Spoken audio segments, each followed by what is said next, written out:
إن الحمد لله نحمده ونستعينه ونستغفره ونعوذ بالله من شرور أنفسنا ومن سيئات أعمالنا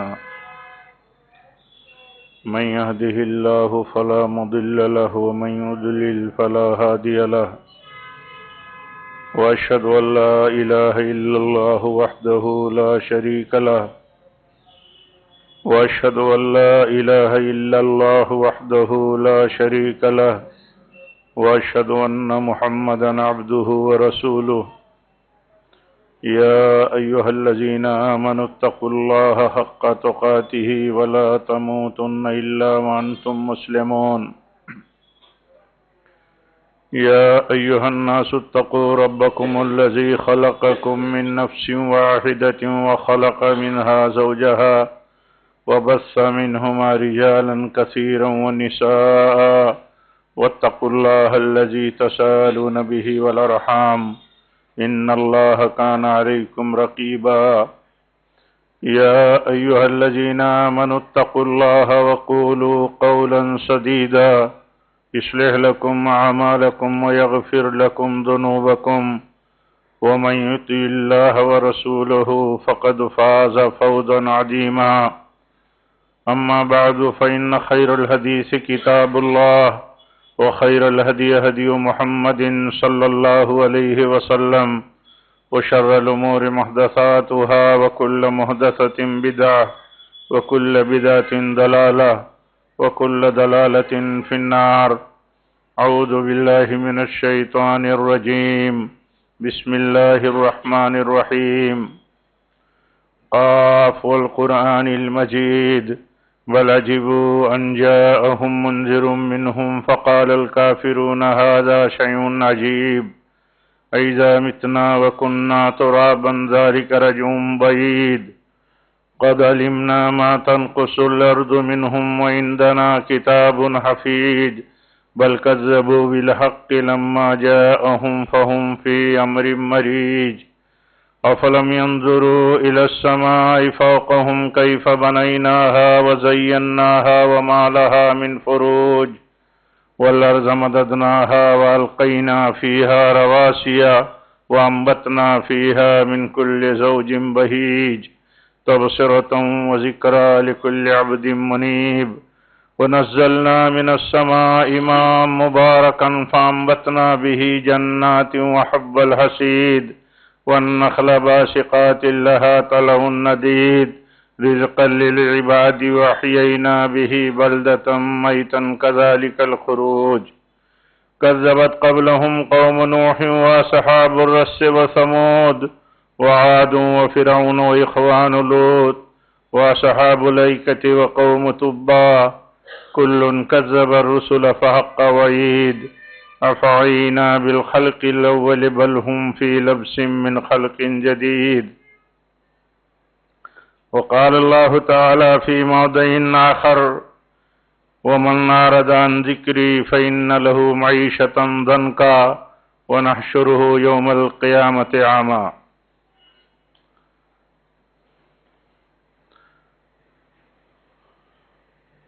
معزز دینی بھائیوں، بزرگوں، عزیزوں، اسلامی ماں اور بہنوں،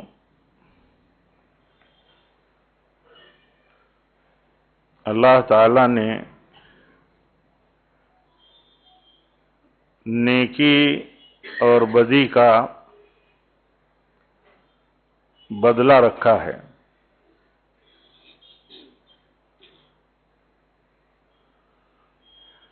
نیکی کا بدلہ اور بدی کا بدلہ دنیا میں بھی اللہ تعالیٰ دیتا ہے. جس کے بارے میں جس کے لیے چاہتا ہے. اور آخرت تو بدلے کی جگہ اصل ہی ہے.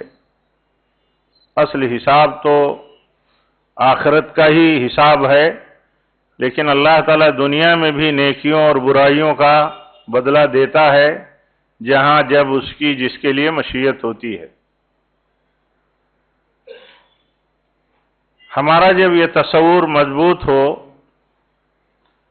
کہ ہمیں برائیوں کا انجام جھیلنا پڑے گا، جھیلنا پڑ سکتا ہے، برائیوں کا نتیجہ جھیلنا پڑ سکتا ہے، برائیوں کی سزا مل سکتی ہے، یہ اللہ کا قانون ہے۔ کبھی کبھی انفرادی طور پر یہ ہوتا ہے، کبھی کبھی اجتماعی طور پر بھی ہوتا ہے، لیکن اللہ کا قانون ہے یہ، جہاں اس کی مشیت ہوتی ہے وہاں اس کا فیصلہ آتا ہے۔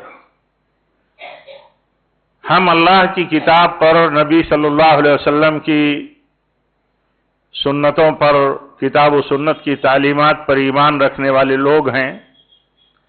ہمارا یہ ایمان اگر مضبوط ہو کہ گناہوں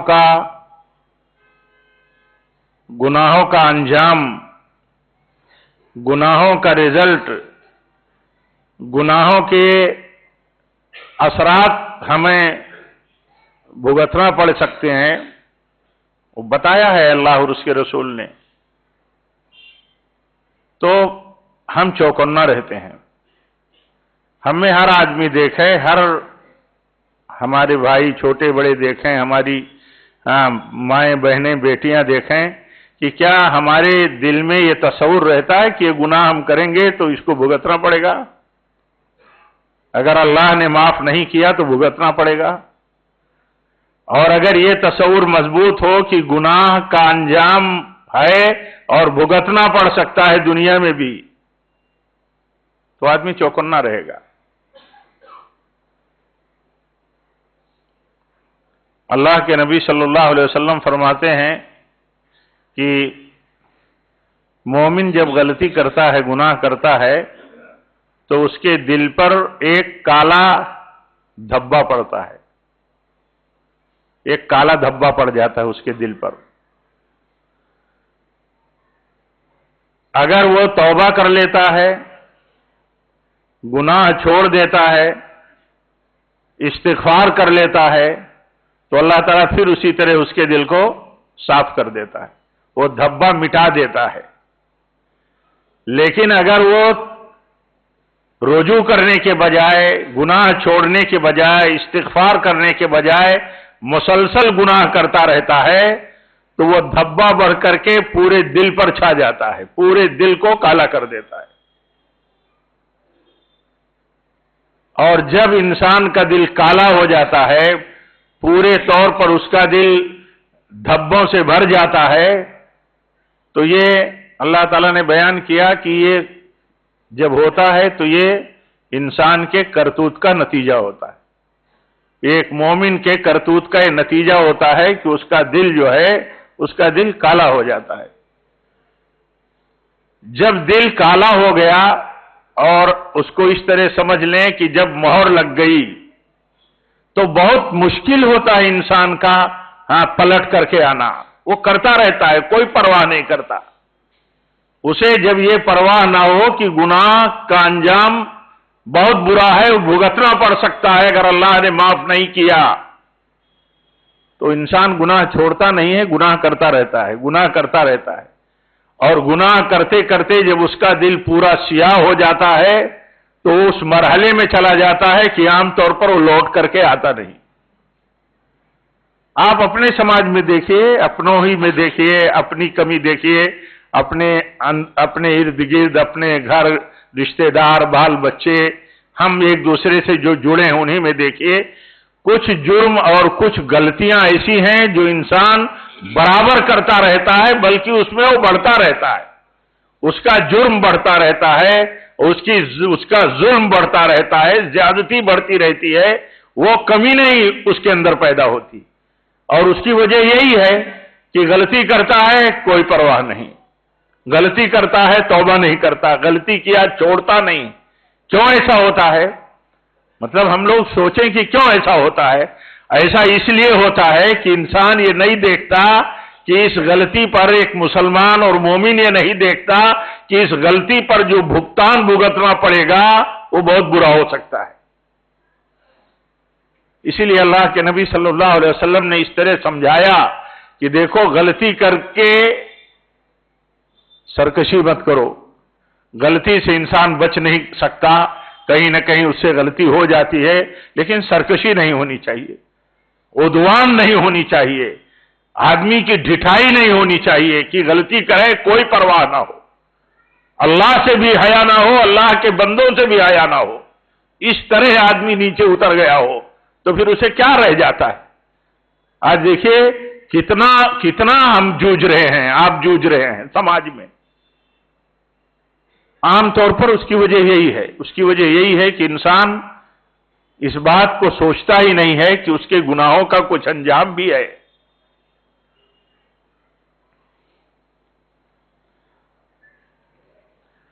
اللہ تعالیٰ کی سنت ہے کہ جب انسان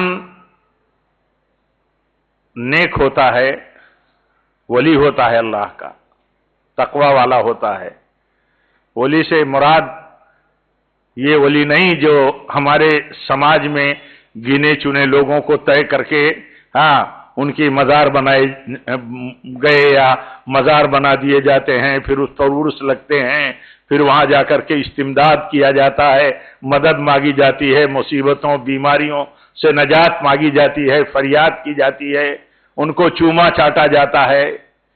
وہ ولی نہیں، وہ سارے ولی ہیں اللہ کے اپنے ایمان اور تقوی کے حساب سے، جتنا جن کا درجہ بلند ہے وہ اتنے ہی اللہ تعالیٰ کی ولایت میں بلند ہیں۔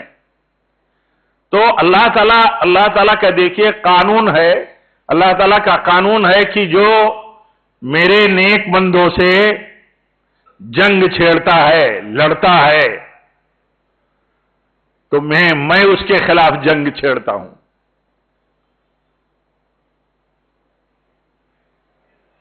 یہاں بھی یہ سبق ہے کہ اللہ والوں سے، نیک لوگوں سے لڑنا یہ بہت خطرناک ہے۔ آدمی دنیا میں لڑتا رہتا ہے، جنگیں چھڑی رہتی ہیں، ایک دوسرے کے آپس کے تعلقات سے آگے بڑھ کر کے جتنے بھی تعلقات ہوتے ہیں دیکھیے اس میں اکثر چھڑا رہتا ہے مسئلہ، اکثر۔ لیکن کیا کبھی ہم یہ سوچتے ہیں کہ ہم سے بہتر ہے، اللہ سے ڈرنے والا ہے، علم والا ہے، پابند صوم و صلات ہے، تقوی والا بندہ ہے، بھلے کمزور ہے، اس سے لڑنا اللہ سے لڑنا ہے، اللہ سے لڑائی مول لینا ہے۔ اور اللہ سے جو لڑائی مول لے گا، آپ بتائیے اس کا انجام کیا ہوگا؟ اس کا انجام ہوگا ذلت، اس کا انجام ہوگا رسوائی۔ کون پرواہ کرتا ہے؟ آپ بتائیے عام طور پہ کون پرواہ کرتا ہے؟ کون یہ سوچتا ہے وَمَن يُهِنِ اللَّهُ فَمَا لَهُ مِن مُكْرِمٍ؟ کون سوچتا ہے اللہ اگر ذلیل کر دے گا تو اس کو اگر جس کو بھی اللہ ذلیل کرے اس کو عزت کون دے سکتا ہے؟ نہیں دے سکتا ہے کوئی عزت۔ اور اللہ تعالیٰ ذلیل کرتا ہے، اللہ تعالیٰ ذلیل کر سکتا ہے ان اپنے ایمان والے بندوں کو بھی جو جرم کرتے ہوئے کوئی پرواہ نہ کرے۔ ایک دوسرے پر لان تان کرنا، ایک دوسرے کو برا بھلا کہنا، ایک دوسرے کو ذلیل کرنا، وہ بھی مومن ہو۔ کبھی ہم یہ سوچتے ہیں کہ ایک دوسرے کو ذلیل کرنا، پیٹھ پیچھے اس کے خلاف باتیں کرنا، اس کی انسلٹ کرنا، غیبتیں کرنا، یہ کتنا جرم ہے؟ عام طور پر کون سوچتا ہے؟ آپ میں ہر آدمی، ہم میں ہر آدمی سوچے کہ کبھی ہم یہ سوچتے ہیں ایک دوسرے کی تذلیل کرتے ہوئے، اس کی برائی کرتے ہوئے کہ اس کا انجام برا ہو سکتا ہے؟ اللہ کے بندوں کو ذلیل کرنا یہ وہ عمل ہے جس کی بنیاد پر اللہ تعالیٰ کی طرف سے آدمی ذلیل کیا جا سکتا ہے۔ عام زندگی کے حالات میں یہی صورتحال ہے کہ آدمی پرواہ نہیں کرتا۔ ہمارے سماج میں آج عام حالت یہ ہو گئی کہ ہم پرواہ ہی نہیں کرتے کہ ہم جو کرتے ہیں اس کا کچھ ریزلٹ بھی ہے اللہ کے دین اور اللہ کے قانون میں، اللہ کی طرف سے۔ ایک آدمی اگر یہ سوچے کہ اپنے بڑے کی عزت کرنا، اپنے چھوٹوں پر شفقت کرنا، یہ دین کا بہت بڑا حصہ ہے۔ اللہ کے نبی صلی اللہ علیہ وسلم فرماتے ہیں لیس منا آپ فرماتے ہیں لیس منا من لم یرحم صغیرنا ولم یوقر کبیرنا، آپ فرماتے ہیں کہ وہ ہم میں سے نہیں ہے، ہمارا نہیں ہے، ہماری امت کی کے طریقے پر وہ نہیں ہے جیسا کہ میری امت کا طریقہ ہوتا ہے۔ کون؟ آپ نے فرمایا جو اپنے بڑوں کا احترام، تعظیم، عزت نہ کرے، اپنے چھوٹوں پر شفقت نہ کرے، اپنے بیچ میں بزرگ جو ہوں ان کا اجلال، ان کا احترام، ان کی بزرگی دل میں نہ رکھے، احترام نہ رکھے۔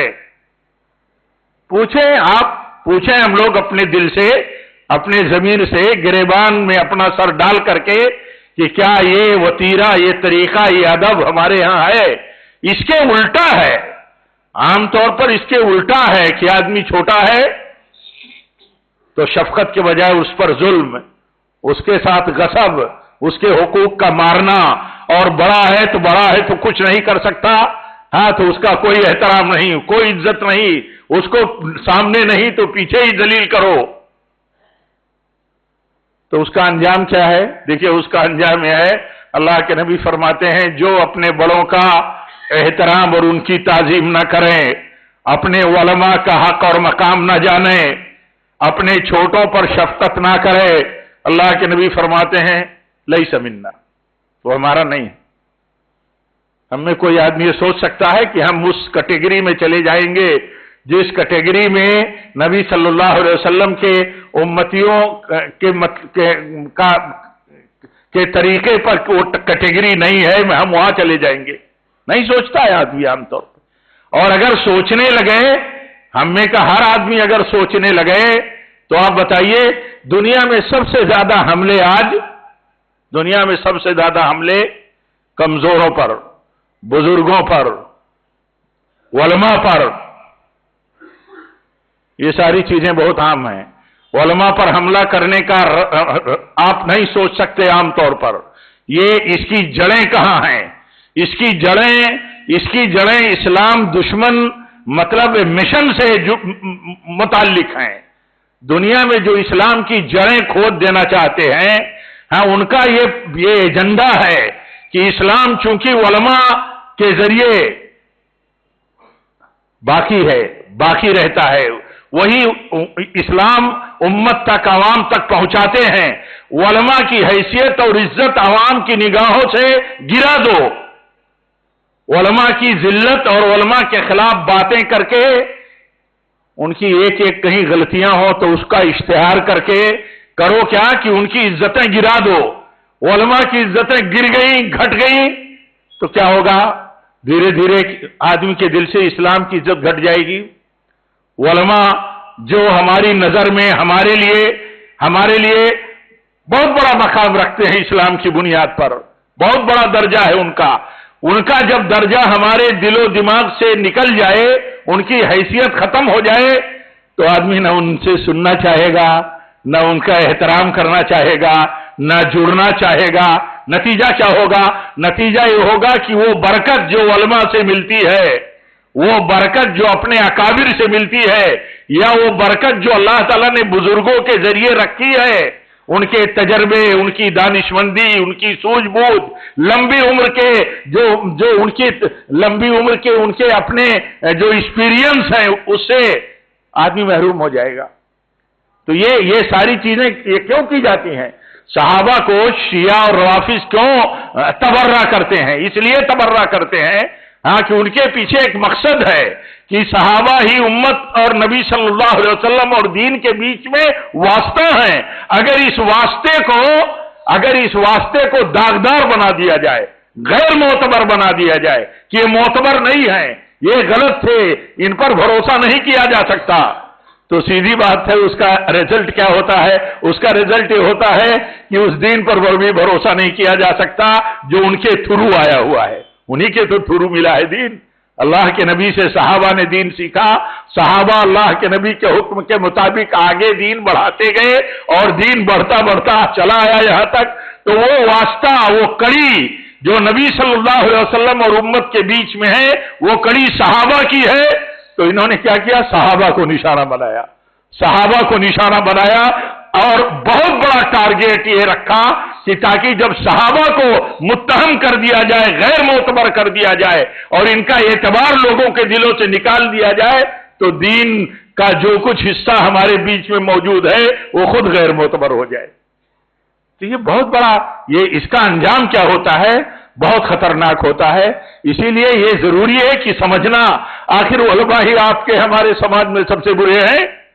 آپ کبھی سوچتے ہیں، کبھی ہمارا نوجوان سوچتا ہے، کبھی سرفرے جو سوشل میڈیا پر علماء کی برائیاں کرتے ہیں ان کے بارے میں عام لوگ یہ سوچتے ہیں اپنے تجربوں کی روشنی میں۔ ہم آپ ایک سماج میں رہتے ہیں، ہمارے علماء بھی ہمارے سماج کا حصہ ہیں، جو اچھے ہیں، سچے ہیں، کوششیں کرتے ہیں، معصوم نہیں ہیں۔ ایسا نہیں کہ ان سے غلطیاں نہیں ہو سکتی، وہ کوئی نبی اور پیغمبر ہیں، معصوم نہیں ہے وہ، لیکن یہ تو دیکھیں کہ کیا ہم سے وہ برے ہیں، کیا ہم سے وہ برے ہیں؟ تو یہ جراتیں اور یہ سرکشیاں اور یہ جو غیروں کا اسلام دشمنوں کا طریقہ ہے جو آ جاتا ہے اور آ گیا ہے کچھ لوگوں کے بیچ میں، اللہ تعالی ہم کو سب کو توبہ کی، رجوع کرنے کی، استغفار کی توفیق دے۔ یہ بہت خطرناک چیز ہے، یہ بہت خطرناک چیز ہے۔ اسی لیے یہ سمجھنا ضروری ہے کہ جن لوگوں کے، ہمارے سب سے بڑے محسن، میں کہا کرتا ہوں کہ اگر آپ سوچیں تو ہمارے سب سے بڑے محسن کون ہیں؟ ہمارے سب سے بڑے محسن وہ ہیں جن سے ہم ایمان سیکھتے ہیں، دین سیکھتے ہیں، عقیدہ سیکھتے ہیں، نبی کا طریقہ سیکھتے ہیں، سلف کا طریقہ اور ان کا منہج اور عقیدہ سیکھتے ہیں، وہ سب سے بڑے محسن ہیں۔ ایک آدمی ہمارا بھائی ہماری مدد کر دیتا ہے، مالی اس کی ذمہ داری ہے، اس کو اللہ تعالیٰ اجر دیتا ہے، وہ مال خرچ کر کے ہماری دنیاوی بہت سی ضرورتوں کو پوری کرتے ہیں، مدد کرتے ہیں دنیا کے بہت سارے مسائل میں، بیماری ہے، شادی ہے، دوسرے اخراجات ہیں، تعلیم کے مسئلے ہیں، بہت بہت مبارک بات ہے۔ لیکن آپ یہ دیکھیے کہ ایک شخص مال والا ہے اور ایک شخص علم والا ہے، وہ آپ کو مال نہیں دے سکتا۔ اگر وہ آپ کو مال نہیں دے سکتا، آپ کو عقیدہ سکھاتا ہے، آپ کو دین سکھاتا ہے، آپ کو شریعت کی تعلیمات اور سلف اور صحابہ کا طریقہ سکھاتا ہے، وہ آپ کے ایمان کی حفاظت کرتا ہے، آپ کے عقیدے کی حفاظت کرتا ہے۔ ایک آدمی مال خرچ کر کے ہماری دنیا کی ضرورتوں کو پوری کرتا ہے اور ہمارے مسائل کی، مشکلات کی حفاظت کرتا ہے۔ دونوں بہت بڑے کام ہیں، لیکن دونوں میں سب سے بڑا احسان کون ہے؟ ایک آدمی مر گیا، ایک آدمی مر گیا، اگر اس کا عقیدہ اور ایمان صحیح نہیں تھا، دنیاوی حیثیت اس کی اچھی تھی، چاہے اپنے بل پہ، چاہے اپنے بھائیوں، اپنے رشتہ داروں کی مدد کے بل پہ، لیکن مر گیا وہ اور دین اور عقیدہ اس کا صحیح نہیں تھا، تو آپ بتائیے اس کا انجام کیا ہوگا؟ دنیا کی ساری مدد حاصل کرنے کے بعد، احسان پانے کے بعد، اچھی زندگی جینے کے بعد بھی اس کا انجام خراب ہو گیا، کیونکہ بدعقیدگی پر مر گیا، شرک پر مر گیا۔ لیکن اگر وہی علماء سے جڑا رہا، دین، ایمان، عقیدہ سیکھتا رہا، مسلک اور سچے دین کا علم حاصل کر کے اس کی پیروی کرتا رہا، گناہگار رہا لیکن صحیح عقیدے پر مر گیا، اس کے اوپر ہمیشہ ہمیش کے لیے، اس کے اوپر ہمیشہ ہمیش کے لیے جہنم حرام ہے، جنت واجب ہے اس کے لیے۔ یہ کس کی برکت سے ہوتا ہے؟ یہ کس کی برکت سے ہوتا ہے؟ کبھی سوچتے ہیں ہم؟ کم سوچتے ہیں ہم۔ یہ سماج کے بے علم اور مطلب بے علم لوگ یا کم علم لوگ یا لاپرواہ لوگ، مغفل ٹائپ کے لوگ جو اس حقیقت کو نہیں سمجھتے، وہ ہمارے نوجوانوں کو سوشل میڈیا سے جڑے ہوئے ایک بہت بڑے طبقے کو الجھاتے رہتے۔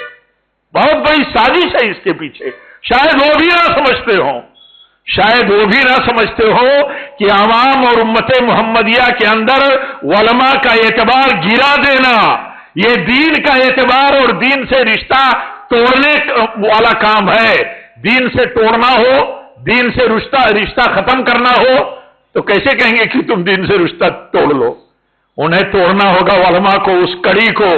اسی لیے آپ دیکھیں گے کہ ہمیشہ وہ ٹارگیٹ ہوتے ہیں دشمنوں کے جو سچے علماء ہیں، سچے علماء۔ اور وہ ٹارگیٹ کیسے پورا کرتے ہیں، کیسے حاصل کرتے ہیں؟ ان کے دنیا کے بڑے ہتھ کنڈے ہیں، الگ الگ ہتھ کنڈے ہیں۔ اللہ تعالیٰ کی تدبیریں بہت عظیم ہیں اور اس کی تدبیروں کو کوئی کاٹ نہیں سکتا، نہیں تو دنیا میں سب سے بڑا ٹارگیٹ علماء ہے، اور ان کو نشانہ بنانے کے لیے دیکھیے کہاں کہاں سے کام ہو رہا ہے، کیسی چالیں چلی جا رہی ہیں۔ یہ بہت بڑی چال ہے، کبھی بھی اس کا شکار نہیں ہونا چاہیے۔ ہمارے سامنے ٹھیک ہے ہم سے بڑے بڑے علماء ہیں، ان کے ہاں بھی کمیاں ہیں، ان کے ہاں بھی کوتاہیاں ہیں۔ ہم سے وہ آدمی بیان کرتا ہے ہاں جس کا دینی، سماجی، اخلاقی کوئی بیک گراؤنڈ عام طور پر نہیں ہوتا، ان کی برائی بیان کرتا ہے۔ ہمارے لیے اس سے بڑا ہتھیار کیا ہے کہ ارے بھائی ہم سے بڑے علماء ہیں، ہمارے علماء ہیں، ہم سے تو بہتر ہیں۔ آدمی کی ساری سازش، سارے غبارے کی ہوا نکل جاتی ہے۔ کیسے نکل جاتی ہے؟ جب ہم یہ کہہ دے کہ کیا ہم سے وہ برے ہیں؟ تو یہ ہمارا طریقہ ہے۔ بات میں کہاں سے کہاں نکل گئی، میں عرض یہ کر رہا تھا کہ دیکھیے گناہوں کے انجام اور اس کی خطرناکی پر ہمیشہ فکر مند رہنا چاہیے۔ اگر ہم فکر مند ہو جائیں کہ یہ گناہ ہے اور اس کا انجام برا ہو سکتا ہے، یہ گناہ ہے اس کا انجام برا ہو سکتا ہے، تو آدمی چوکنا رہے گا۔ ایک لفظ بولے گا تو دیکھے گا کہ یہ کہیں ہمارے لیے خطرناک نہ بن جائے۔ کبھی کبھی ایک جملہ آدمی بولتا ہے، کوئی پرواہ نہیں کرتا، اس کو یاد بھی نہیں رہتا بعد میں، اور اس کی بربادی اعمال کا سامان بن جاتا ہے۔ کبھی ہم ہی اپنی زندگی میں دیکھتے ہیں کہ ایک آدمی ہمارے تعلق سے ایسا کچھ بول دیا ہوتا ہے، لکھ دیا کرتا ہے، ہاں ہمارے اپنے رشتوں میں، دوستوں میں، اپنے سرکل میں، کہ آدمی زندگی بھر نہیں بھلا پاتا۔ کیوں نہیں بھلا پاتا؟ وہ سوچ نہیں پاتا ہے کہ ایسی بات آدمی کہہ دے گا۔ آپ کو حیرت ہوگی، کچھ دنوں پہلے کی بات ہے کہ ایک آدمی کہنے لگا کہ میں نے سنا ہے کہ مولوی عبدالسلام جمعہ بھی نہیں پڑھتے۔ اب بتائیے دنیا میں کہنے والے کیسے کیسے لوگ ہوتے ہیں۔ ہم تو جمعہ میں خطبہ سننے کے لیے ترستے ہیں کہ کچھ لوگوں کو سنیں جن کو سننے کی خواہش ہوتی ہے، اور آدمی کہہ دیتا ہے اپنے سرکل میں کہ میں نے سنا ہے کہ وہ جمعہ بھی نہیں کبھی کبھی پڑھتے ہیں۔ تو دنیا میں بولنے والے کس انداز کے ہوتے ہیں، کس معیار کے ہوتے ہیں، ان کو اس کی پرواہ نہیں ہوتی۔ وہ جیسے سوچتے نہیں کہ بولتا ہوں تو اس کا انجام کیا ہو سکتا ہے۔ اللہ کے نبی صلی اللہ علیہ وسلم چھوٹی چھوٹی باتوں پر اپنے گھر میں، اپنے اہل و عیال میں، اپنے صحابہ پر نظر رکھتے تھے، ٹوکتے تھے، تربیت کرتے رہتے تھے، تنبیہ کرتے رہتے تھے کہ چھوٹی چھوٹی باتوں کو بھی معمولی مت سمجھو، چھوٹی چھوٹی نیکیوں کو جیسے معمولی مت سمجھو، ایسے چھوٹی چھوٹی غلطیوں کو بھی معمولی مت سمجھو۔